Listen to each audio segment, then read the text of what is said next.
जरा विचार करिए, हमारा जीवन का लक्ष्य ये नहीं होना चाहिए कि तू मेरा है। हमारे जीवन में ये अक्सर करके आता है कि बाबा मेरे हैं। हम में से कितने, अरे हम लोग ये कह रहे बाबा में ना, हम बाबा के हैं। हमें ये भाव रखना चाहिए, ठाकुर हमारो श्री जी बाबा, हम हैं श्री जी बाबा के, हम बाबा के हैं, हम बाबा के थे, हम बाबा के हैं और हम बाबा के रहेंगे, हम बाबा के रहेंगे। यहां बड़ा सुंदर बोले, ये मत कहो कि तू मेरा है, ये उसका क्षेत्र है, ये उसका अपने उसकी व्यवस्थाएं। पता नहीं जब आप अगर ये कहते हैं कि तू मेरा है तो पता नहीं वो आपको धारण करे या ना करे। हा? आप उसके क्षेत्र में क्यों प्रवेश करें? आपका जो अपना दायरा है, आपका और हमारे जो अपने मानक तय, उसमें हम लोग हम ये तो कह सकते हैं कि हम हैं तेरे, सीधी सी बात है, हम तेरे हैं प्रभु। हमें इससे मतलब नहीं है कि तू हमारा है या नहीं, ये तेरा क्षेत्र है, तू हमें स्वीकार करे तो ठीक और ना स्वीकार करे तो ठीक, लेकिन नहीं, हमने स्वीकार कर लिया है कि हम तेरे हैं। मीरा बड़ा सुंदर कहती है, राखो जी मने चाकर राखो जी, जैसी भी हूं वैसी प्रभु मैं तेरी हूं, जैसी भी हूं।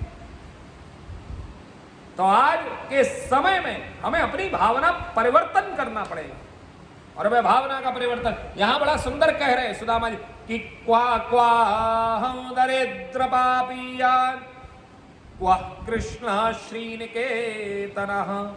कहां मैं दरिद्री, दरिद्री का भाव क्यों, जरा विचार करिए।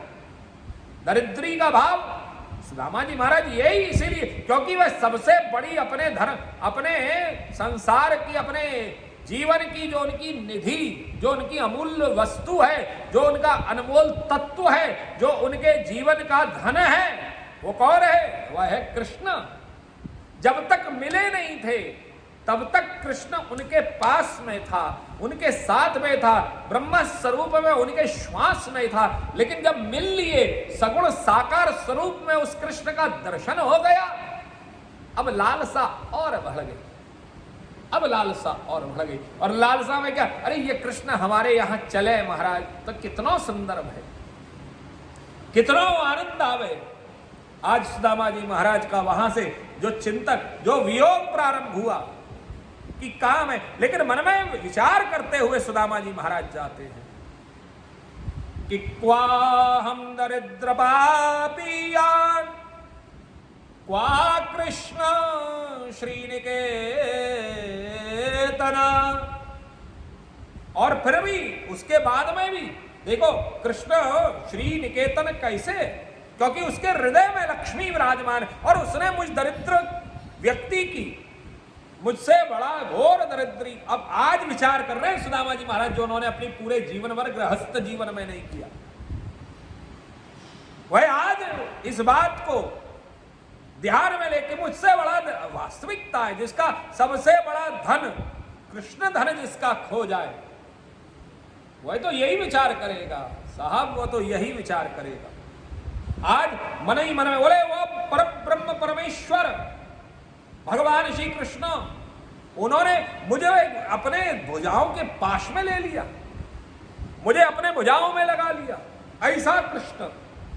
और इतना ही नहीं, उन्होंने निवासितः प्रियाजुष्टे पर्यंके भ्रातरो यथा, उन्होंने मुझे अपने उस पलंग पर सुलाया। ओ क्या बात है, जिस पलंग पर वह स्वयं सोते हैं और जिस पलंग पर उनकी प्राण प्रिया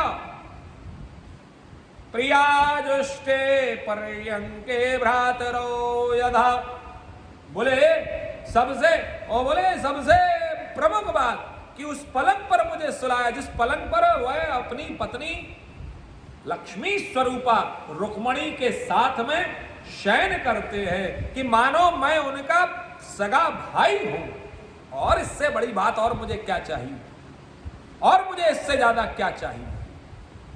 और वास्तविकता जरा विचार करिए, ये जो भगवान श्री कृष्ण ने जिस पलंग के ऊपर सुलाया है, ये पलंग कोई साधारण पलंग नहीं है। यह पलंग जो है भगवान श्री कृष्ण जिस पर शयन करते हैं, वह पलंग कोई साधारण पलंग नहीं होगा, क्योंकि जिसकी सेवा स्वयं मां लक्ष्मी करती हो, उस पलंग के ऊपर भगवान श्री कृष्ण ने चरणों को दबाया है। और कहां तक कहूं, यहां तक कह दिया। मानो बोले कहां तक कहूं, मन ही मन में विचार कर रहे हैं सुदामा जी, बोले कहां तक कहूं, मैं थका हुआ था, इसलिए स्वयं उनकी पटरानी रुक्मणी जी ने अपने हाथों से चवर डुला करके मेरी सेवा की है साहब, सेवा की। मैं कहां तक कहूं प्रभु, कहां तक मैं तेरी उस भाव को मैं स्वीकारूं, मैं कितना भाग्यशाली हूं। अरे विचार करें, हम लोग नियमित रूप से जब शयन करने जाते हैं तो कितने लोग हैं जो भगवान को धन्यवाद देते हैं, कितने लोग हैं जो भगवान को धन्यवाद देते हैं। प्रभु तेरी बड़ी कृपा है कि हमें सोने के लिए बिस्तर मिला, हमें इतना सुंदर, हमें शयन कक्ष में हमें अपना इतना सुंदर हमें बिस्तर मिला है जिस पर हम शयन करने जा रहे हैं। प्रभु तेरी बड़ी कृपा है।